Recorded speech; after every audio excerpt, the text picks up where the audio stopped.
Hello, welcome back to another tutorial. Today I'll be showing you how to insert images in your HTML files.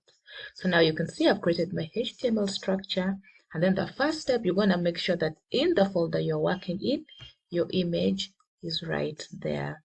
So now we have our image and we have our file. What we're going to do, we're going to insert an image with the image tag, which is img.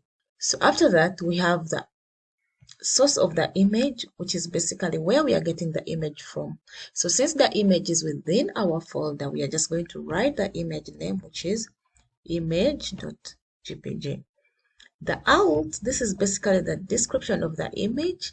In case the image doesn't show, the word that is going to be showing is what we call the alt, basically a description of the image. So if you look at this image, it's basically a work desk or a workspace.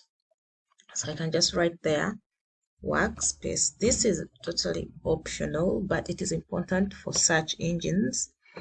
So now this is how you insert images in your HTML file. So now let's view it. And here you can see your image is perfectly fitted into the web page. Thank you for watching. This is how you add images to your web page.